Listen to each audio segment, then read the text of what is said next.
Hello students, this is chapter 6, The 100 Dresses, part 2nd. In the first part, we have read about Vanda, who was teased by Peggy and Maddie, and now in the last, when Vanda and her family had gone to the city, now Peggy and Maddie saw the drawings made by Vanda and they were very happy after seeing those drawings. Peggy always thought that she was the best to draw, but now she found that Vanda had drawn these drawings beautifully than Peggy. Now Vanda had gifted these drawings to Peggy and Maddie, and now we are starting the second part. While the class was circling the room, the monitor from the principal's office brought Miss Mason a note.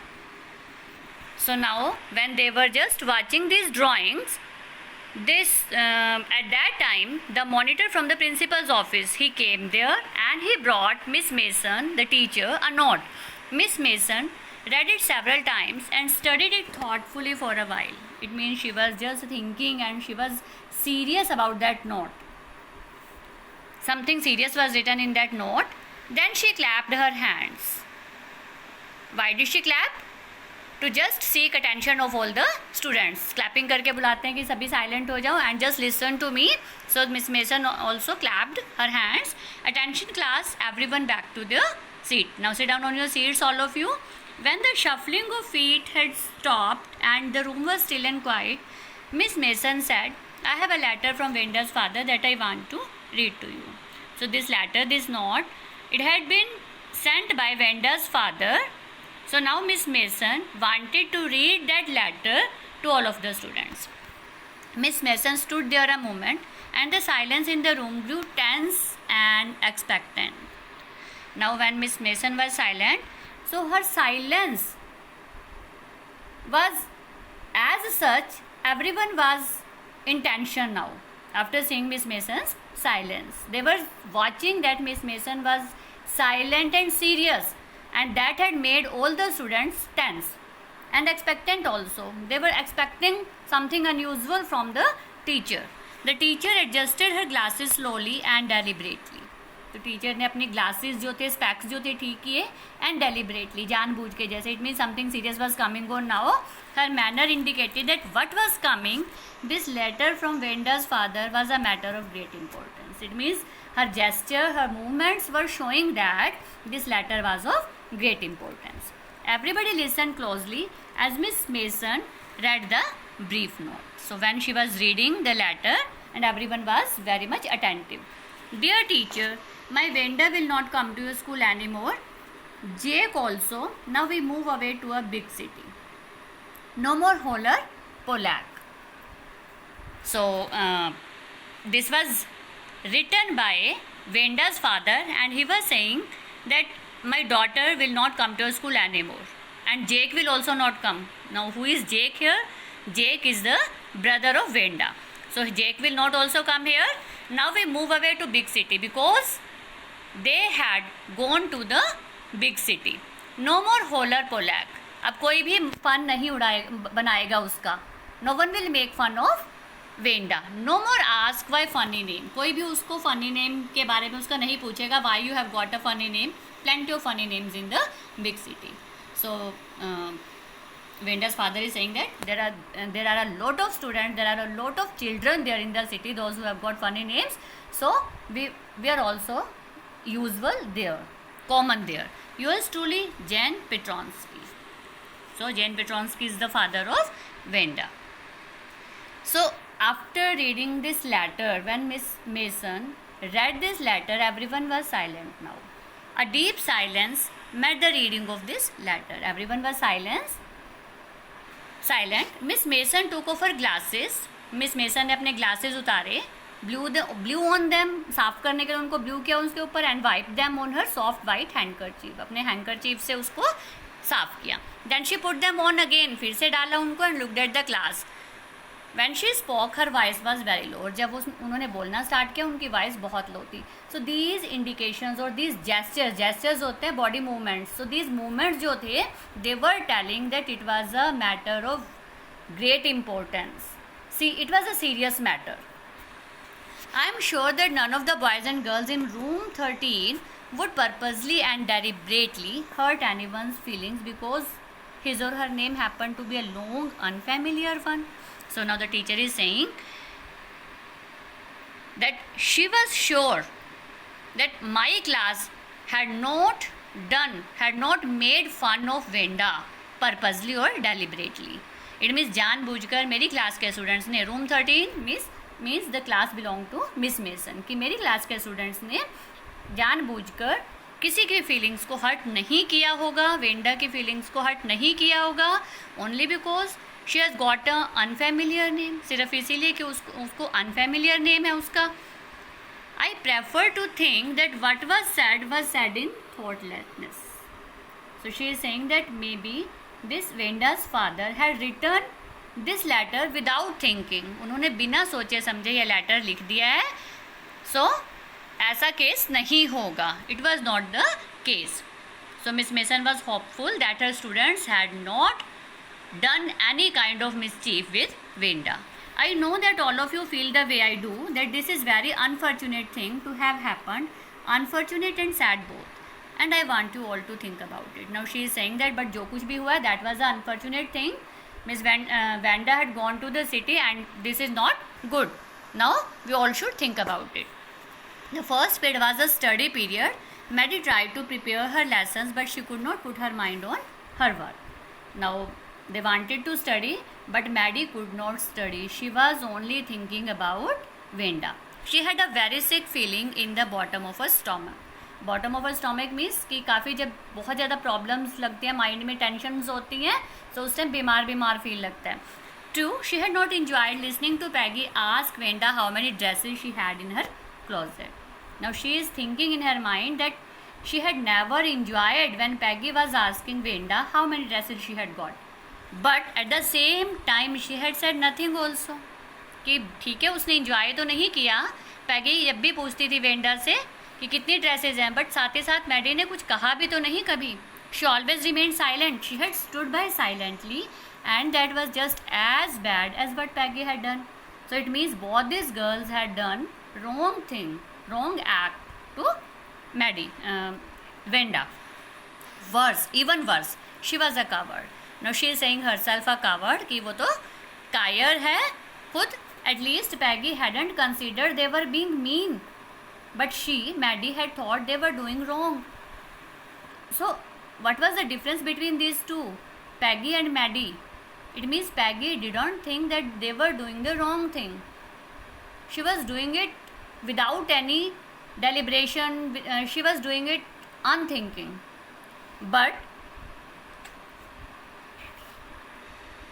Maddie, she thought that they were doing the wrong thing. Still, she didn't do anything to stop Peggy. She could put herself in Venda's shoes. Now she could think herself. She could put herself in Venda's shoes means she could think herself standing there in place of Venda. Goodness, wasn't there anything she could do? If she could do anything, if only she could tell Venda she hadn't meant to hurt her feelings. Now, if there is any possible way that she could say to Venda that she hadn't meant to hurt her feelings, कि वो उसकी feelings को hurt करना नहीं चाहती थी, कोई ऐसा method मिल जाए. She turned around and stole a glance at Peggy. It means उसने चोरी छिपे Peggy की तरफ देखा, but Peggy did not look up. She seemed to be studying hard. Seemed to be studying hard. Well, whether Peggy felt badly or not, Maddie had to do something. ठीक है, Maddie सोच रही है कि बेशक पैगी को बुरा लगा या नहीं लगा, बट मुझे ज़रूर कुछ करना है. She had to find Wanda Petronski. मुझे वेंडा को ढूंढना है. Maybe she had not yet moved away. हो सकता है वो अभी नहीं गए हों. Maybe Peggy would climb the heights with her. Heights means वो जो जहाँ पर उनका घर था वेंडा का, कि शायद पैगी मेरे साथ वहाँ पे चल पड़े. And they would tell Wanda she had won the contest. और वहाँ जाकर वो वेंडा को बता सकें that Wanda had won the contest, that they thought that she was smart and the 100 dresses were beautiful. कि उसको जाकर वो बता सकें कि उसकी बनाई हुई जो ड्राइंग्स हैं that were very beautiful.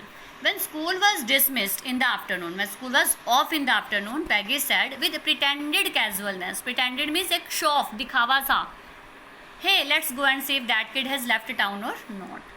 It means Peggy यहाँ पर जो दिखावा सा एकदम शो ऑफ कर रही है, कैजुअलनेस नॉर्मली बोल रही है कि चलो चल कर देखते हैं वो उसने लड़की ने टाउन छोड़ वो टाउन के लिए चले गए हैं कि नहीं. So it means Peggy was also thinking about Wanda all the time. So Peggy had the same idea. Maddie glad, Maddie खुश हो गई, उसका चेहरा एकदम शाइन करने लगा. It means Peggy was also thinking about Wanda. Peggy was really all right. The two girls hurried out of the building. बहुत जल्दी जल्दी वो बिल्डिंग से निकले, स्कूल बिल्डिंग से, up the street toward बॉगिन्स Heights, और बॉगिन्स हाइट्स की तरफ चल पड़े. Boggins heights the place where Wanda lived. The part of town that wore such a forbidding air on this kind of a November afternoon.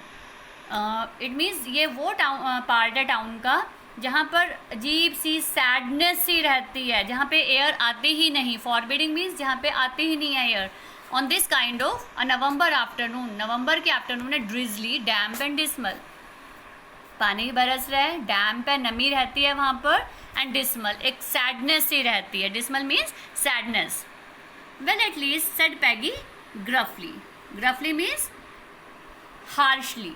I never did call her a foreigner और make fun of her name. कि मैंने तो कभी उसे foreigner बोला ही नहीं और ना ही मैंने उसका मजाक भी बनाया. I never thought she had the sense to know we were making fun of her anyway. और मुझे तो ये कभी लगा ही नहीं कि उसको भी इतनी सेंस है कि उसको लगता होगा कि हम उसका मजाक बना रहे हैं. I thought she was too dumb. मुझे तो लगता था वो बिल्कुल ही मूर्ख है. शी वॉज टू डम. एंड गी look how she can draw. और देखो, हम तो उसे मूर्ख समझते थे, बट देखो वो कितनी अच्छी ड्रॉ कर सकती है. Maddie could say nothing. All she hoped was that they would find Venda, but she was thinking about only that they could find Venda. She wanted to tell her that they were sorry they had picked on her. Picked on her means they were making fun of her. And how wonderful the whole school thought she was. And Maddie wanted to tell Venda also that the whole school was praising her drawings. And please not to move away and everybody would be nice. And they wanted to request Venda that she would not move away, not to move away to town and just live here in Boggins Heights and everybody would be nice in future. She and Peggy would fight anybody who was not nice. कि मैं और Maddie और पैगी जो है हर एक उस बच्चे के साथ लड़ेंगे, हर एक उसके साथ लड़ेंगे जो भी वेंडा के साथ नाइसली बिहेव नहीं करेगा. The two girls hurried on. They were fast. They hoped to get to the top of the hill before dark. Dark होने से पहले, अंधेरा होने से पहले वो वहाँ पर पहुँचना चाहते थे. I think that's where the Petronskis live, said Maddie, pointing to a little white house. Now they were thinking that maybe Petronskis lived there, pointing to a little white house. Wisps of old grass stuck up here. So यहाँ पे grass लगी हुई थी here and there along the pathway like thin kittens. जैसे kittens होते हैं छोटे छोटे. सो घास के सूखे तिनके टाइप जो थे वो वहाँ पर ऐसे रास्ते में फैले हुए थे. और जो रास्ता था that had become narrow due to this straws. The house and its sparse little yard looked shabby but clean. और जो ये घर था, और स्पेयर्स होता है ज़्यादा डीप ना होना, ज़्यादा घना ना होना, इसलिए मतलब छोटा सा यार्ड था इसका. It was looking shabby, dirty लग रहा था, पुराना सा लग रहा था, बट क्लीन था ये. It reminded Maddie of Wanda's one dress, her faded blue cotton dress. और इसको देखते ही, यार्ड को देखते ही मैडी को उसकी फेडेड ब्लू कॉटन ड्रेस याद आ गई जो कि पुरानी थी बट क्लीन थी. There was not a sign of life about the house. It means no one was there in the house. Peggy knocked firmly on the door, but there was no answer. Nobody answered there because maybe they had left for the town. She had Maddie went around to the backyard and knocked there. Backyard में गए, वहाँ पर knock किया, still there was no answer. There was no doubt about it. The Petronskis were gone. They had gone to town. How could they ever make amends? Amends होता है कैसे change करेंगे अब अपने आप को, कैसे इम्प्रूव करेंगे जो कंडीशंस उन्होंने वर्स्ट कर दिए. How could they change this conditions, how could they ever make friends with Wanda. They turned slowly and made their way back down the hill. Now they were coming back from that house towards their homes. Well, anyway, said Peggy, she has gone now, so what can we do? So Peggy is saying, अब हम क्या कर सकते हैं? It's okay. Besides, when I was asking her about all her dresses, she probably was getting good ideas for her drawings. So Peggy was just making excuses for her doings. कि जो उसने किया था उसके लिए excuses वो अपने आप को सोच रही है कि हो सकता है कि जब मैं उसे ड्रेसेस के बारे में पूछती थी तब उसे उस ड्राइंग्स के लिए आइडियाज़ मिल रहे हों. She might not even have one the contest otherwise तो वो कभी कंटेस्ट इस कंपटीशन को ना जीत पाती. Maddie turn this idea carefully over in her head, for if there were anything in it she would not have to feel so badly. Maddie ने ये आइडिया अपने माइंड से निकाल दिया. It means she did not accepted Peggy's views और excuses, कि उसको वो एक्सक्यूजेज एक्सेप्ट नहीं हुए. क्यों एक्सेप्ट नहीं हुए? कि अदरवाइज़ अगर ऐसा होता तो उसको मैडी को अपने अंदर इतना हार्ड फील ना हो रहा होता, इतना उसको बुरा फील ना हो रहा होता कि उसने वेंडा के साथ ऐसा किया. But that night she could not get to sleep. She could not sleep that night. She was thinking about Wanda and her faded blue dress and the little house she had lived in. कि वो बार बार सोच रही थी कि छोटे से घर में वो रहती थी Wanda. And she thought of the glowing picture those 100 dresses made. और वो पिक्चर्स याद कर रही थी, ड्राइंग्स जो वेंडा ने बनाई थी, all lined up in the classroom में लगी हुई थी वो. At last Maddie sat up in bed and pressed her forehead tight in her hands and really thought. नाउ सिर में उसके दर्द होने लगा, हेडेक होने लगा, and she was just pressing her head so tightly and she was really thinking about Maddie. This was the hardest thing she had ever done. मतलब कभी लाइफ में उसने, मतलब ये सबसे ज़्यादा उसको एक टेंशन देने वाला टाइम था उसका. After a long time she reached an important conclusion. काफ़ी देर तक सोचते हुए उसके बाद वो एक कंक्लूजन पर पहुंची. She was never going to stand by and say nothing again. It means कि वेंडा के साथ तो कुछ भी अमेंडमेंट्स नहीं कर सकते, वो कंडीशंस चेंज नहीं कर सकते, but never will she will do any such thing again. She was never going to stand by. किसी और के साथ वो कभी भी ऐसे चुपचाप नहीं खड़ी रहेगी. And say nothing again, silent नहीं खड़ी रहेगी. If she ever heard anybody picking on someone because they were funny looking और because they had strange names she would speak up. कि नेक्स्ट टाइम अगर कोई भी ऐसा हुआ कि कोई किसी का मजाक उड़ाता हुआ एनीबडी पिकिंग ऑन समवन, कोई किसी का फन कर रहा होगा, और only because they were funny looking और they had got strange names she would speak up. Maddie would speak up. वो उसकी फेवर करेगी even if it meant losing Peggy's friendship, चाहे उसको पैगी की फ्रेंडशिप खोनी पड़े. She had no way of making things right with Wanda. ठीक है, वो वेंडा के साथ कंडीशंस चेंज नहीं कर सकती अब, but from now on she would never make anybody as that unhappy again. But अब वो किसी को भी दुख नहीं पहुंचाएगी. On Saturday Maddie spend the afternoon with Peggy. So Saturday they were both together. They were writing a letter to Wenda Petronsky. It was just a friendly letter telling about the contest and telling Wenda she had won. They were writing a friendly letter about the competition and also telling about Wenda's winning. They told her how pretty her drawings were. That they had also written that Wenda's drawings were very beautiful and pretty. And they asked her if she liked where she was living and if she liked her new teacher.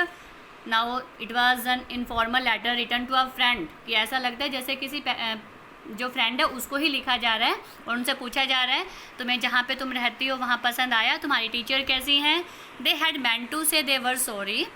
They wanted to write they were sorry. लिखना तो चाहते थे but उन्होंने नहीं लिखा. But it ended up with their just writing a friendly letter. Only एक friendly letter लिखकर उन्होंने एंड अप कर दिया इसका.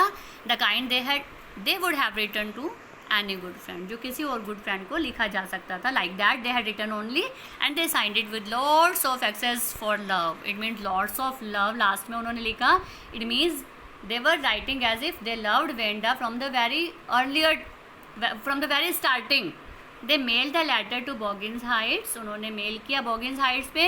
And writing please forward on the envelope, कि जहाँ पर आगे वो गए हैं जिस एड्रेस पर वहाँ पहुँच जाएं. This passed and there was no answer. So काफ़ी दिन निकल गए और कोई आंसर भी नहीं आया. But the letter did not come back. So maybe Wanda had received it. So हो सकता है वेंडा को ये मिल गया होगा. Perhaps she was so hurt and angry she was not going to answer. अभी अपने आप में सोचते हैं हो सकता है वेंडा को इतना हर्ट हुआ है कि वो आंसर देना ही नहीं चाहती. You could not blame her. It means हम उसको ब्लेम कर ही नहीं सकते, हमने उसके साथ किया ही ऐसा है. Weeks went by and still Wanda did not answer. Peggy had begun to forget the whole business. Now Peggy was just forgetting about the whole fun-making business or whatever they had done to Venda, and Maddie put herself to sleep at night making speeches about Venda. And now Maddie was also going to sleep. उस दिन उसको नींद भी नहीं आ रही थी काफ़ी दिनों तक, लेकिन अब वो नींद में जा रही है, बहुत अच्छे से सो रही है.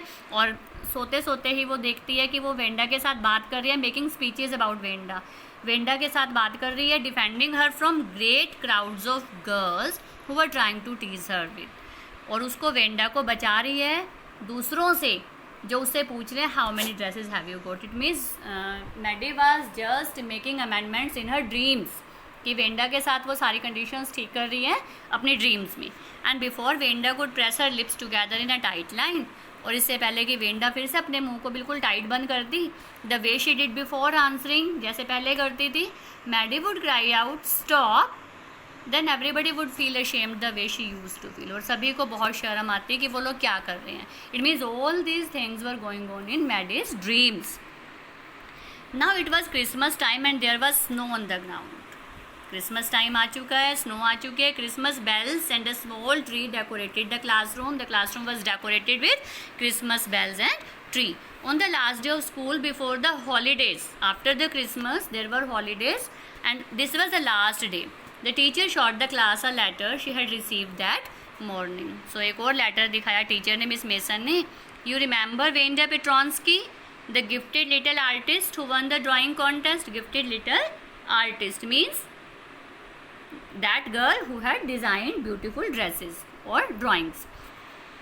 Well, she has written me. So Miss Mason is saying that she had written me. Venda had written a letter to the teacher, and I am glad to know where she lives. और teacher कहते हैं मुझे अच्छा लग रहा है कि वो कहाँ रहती है. Before now I can send her because now I can send her medal. Because अब मैं उसे उसका जो विनिंग प्राइज है मेडल वो सेंड कर सकती हूँ. I want to read her letter to you. The class sat up with a sudden interest. एकदम सारे साइलेंटली बैठ गए and listen intently. इंटेंटली होता है वेरी केयरफुली, बड़े ही ध्यान से वो सुनने लगे. Dear Miss Mason, how are you and room 13? Please tell the girls they can keep those 100 dresses because in my new house I have 100 new ones are all lined up in my closet. So जो letter लिखा गया है Wanda ने लिखा है how are you and room 13. It means the students of room 13, children of room 13. Please tell the girls, उन girls को बोलो कि वो ड्रेसेस 100 ड्रेसेस रख सकती हैं बिकॉज मेरे अपने घर में मेरे पास 100 न्यू ड्रेसेस हैं, सारे मेरी क्लोजेट में, मेरी अलमीरा में लगी हुई. I would like that girl Peggy to have the drawings of the green dress with the red trimming. So Wanda की इच्छा है कि वो चाहती है कि पैगी जो है ग्रीन ड्रेस अपने पास रखे जिसकी रेड कॉर्नर्स हैं, ट्रिमिंग्स हैं नीचे से. And her friend Maddie to have the blue one, and Maddie would just keep the drawing with the blue one. For Christmas, I miss that school and my new teacher does not equalize with you. So Wanda ने ये भी लिखा है कि मैं इस school को miss भी करूँगी और जो मेरी न्यू टीचर है वो आपके साथ बिल्कुल भी इक्वलाइज नहीं होती. इट मीन्स आप बहुत अच्छे हो. She is praising Miss Mason. Merry Christmas to you and everybody. So she had ended his letter while wishing Merry Christmas to everybody. Yours truly, Venda Petronsky. On the way home from school, Maddie and Peggy held their drawings very carefully. So Maddie and Peggy were just keeping their drawings in their hands very carefully. All the houses had wreaths and holly in the windows. So Christmas decoration start हो चुकी थी और होली जो है Christmas tree को बोला जाता है. और रीथ्स क्या होते हैं, जो गोल गोल हार होते हैं, गार्लैंड्स जो होते हैं फ्लावर्स के बने हुए. सो विंडोज़ में सबके लग चुके थे. Outside the grocery store hundreds of Christmas trees were stacked. और काफ़ी सारे क्रिसमस ट्रीज जो थे पाइल में रखे हुए थे, ढेर में रखे हुए थे. स्टैक्ड मीन्स ढेर के ढेर. And in the window candy, peppermint sticks and cornucopias of shiny transparent paper were strung. So these were the decorative items for Christmas. कि सब वहाँ पर लग चुके थे शॉप्स में. The air smelled like Christmas and light shining everywhere reflected different colours on the snow. So Christmas की smell भी आ रही थी हवा में. It means it was a very just enjoyable moment at that time. और lights जो shine कर रही थी वो डिफरेंट कलर्स पैटर्न बना रही थी स्नो पर. Boy said Peggy. Boy means जैसे हम कहते हैं oh God, this shows she really likes us. It shows she got our letter and this is her way of saying that everything is all right and that's that. So Peggy is saying कि इट मीन्स वो हमें पसंद करती थी सच में. ये पता चल रहा है कि उसे हमारा लेटर मिल गया और ये उसने जिस तरह से हमें ड्राइंग्स दी हैं तो वो ये कहना चाहते हैं कि सब कुछ ठीक है and that's that. I hope so said Maddie sadly. So Maddie को तो थोड़ा सा दुख है and she saying I hope so. She felt sad because she knew she would never see the little tight lipped Polish girl again. क्यों sad है वो? Because she would never see her again and couldn't ever really make things right between them and could not make amendments. She went home and she pinned her drawing over a torn place in the pink flowered wallpaper in the bedroom. So अब घर जाकर Maddie ने क्या किया, अपनी wall पे जो पहले से ही पिंक फ्लावर्ड वॉलपेपर उस पर लगा हुआ था उसने वहाँ पर, जहाँ एक जगह से कॉर्नर से फटा हुआ था वो वॉलपेपर, और वहाँ पर उसने वो ड्राइंग जाकर लगा दी. The shabby room came alive from the brilliancy of the colours. और इस ड्राइंग की वजह से वो पुराना सा रूम एकदम लाइवली दिखने लगा. अलाइव मीन्स जैसे उसमें जान आ गई हो. Maddie sat down on her bed and looked at the drawing. So Maddie उसको लगाकर वॉल पे और बड़े ध्यान से उसे ड्राइंग को देख रही है. She had stood by and said nothing but Wanda had been nice to her anyway. कि बेशक मैडी ने कभी कुछ नहीं बोला उसकी फेवर में, बट वेंडा फिर भी उसके साथ कितना नाइस बिहेव कर रही है, उसको ड्राइंग गिफ्ट में दी है. Tears blurred her eyes. अब टीयर से उसकी आइज ब्लर हो गई, धुंधली हो गई. And she gazed for a long time at the picture. और वो काफ़ी देर तक उस पिक्चर को देखती रही. गेज्ड मीन्स होता है घूरना. देन हेस्टिली, एकदम बड़ी जल्दी से, शी रब्ड हर आइज, अपनी आइज रब की उसने. एंड स्टडीड इट इंटेंटली, एकदम उसने पिक्चर को फिर से देखा. It means she noticed something in that drawing. The colours in the dress were so vivid. Vivid होते क्लियर, इतने ज़्यादा ब्राइट थे वो colours that she had scarcely noticed the face and head of the drawing. कि वो सिर्फ colours को ही देखती रह गई थी, उसने उस ड्राइंग में फेस और हेड तो देखा ही नहीं था. स्केर्सली मीन्स मतलब ना के बराबर, negative. But it looked like her. लेकिन अब देखा कि उसमें फेस बना हुआ है और वो फेस किसके जैसा है? It looked like her, Maddie के जैसा वो face. It looked, the face in the drawing looked like Maddie. It really looked like her own mouth. ये तो माउथ मेरे जैसा लग रहा है, फेस मेरे जैसा लग रहा है. Why it really looked like her own self. ये मेरे जैसा क्यों लग रहा है? Wanda had really drawn this for her. It means Wanda ने मुझे ध्यान में रख के ड्रेस बनाई है. Excitedly she ran over to Peggy's. बड़ी एक्साइटेड है मैडी, अब बड़ी खुश है. And she ran over to Peggy's house. Peg, she said, let me see your picture. What's the matter? Asked Peggy as they clattered up to her room where Wanda's drawing was lying face down on the bed. Clattered होता है पैरों की आवाज़ के साथ, भागते हुए जब पैरों की आवाज़ आती है तो वो वे उस रूम की तरफ भागे जहाँ पे वेंडा की ड्राइंग पैगी ने लगाई हुई थी. Maddie carefully raised it. और मैडी ने बड़े ही ध्यान से वो ड्राइंग उठाई. Look she drew you. और मैडी कहते हैं देखो उसने तुम्हारी ड्राइंग बनाई है, तुम्हें ड्रॉ किया है उसने. दैट्स यू, ये तुम हो. She exclaimed and the head and face of this picture did look like Peggy. और इस पिक्चर में, इस ड्राइंग में जो फेस था वो पैगी के जैसा था. What did I say? said Peggy. She must have really liked us anyway. So Peggy कहते देखो मैंने क्या कहा था, वो हमें पसंद करती थी. Yes, she must have. Agreed Maddie. अब Maddie भी agree हो जाती है. Yes, वो हमें पसंद करती थी. And she blinked away the tears that came every time she thought of Wanda standing alone in that sunny spot in the schoolyard, looking stolidly over at the group of laughing girls after she had walked off. सो अब Maddie ने अपनी eyes को, जो tears आए थे उनको हटा दिया. वो टीयर्स जो हमेशा जब भी उसको ध्यान आता था कि वेंडा अकेली खड़ी है उस सनी स्पॉट में, इट मीन्स ऊपर से सूरज चमक रहा है, सन चमक रहा है, शाइन कर रहा है, and Wanda was standing there alone looking stolidly, बड़ी ही सीरियस होकर वो उन बच्चों को देख रही है जो बच्चे उस पर हंस रहे हैं, स्टूडेंट्स उस पर हंस रहे हैं, और फिर वेंडा वहाँ से चली जाती है.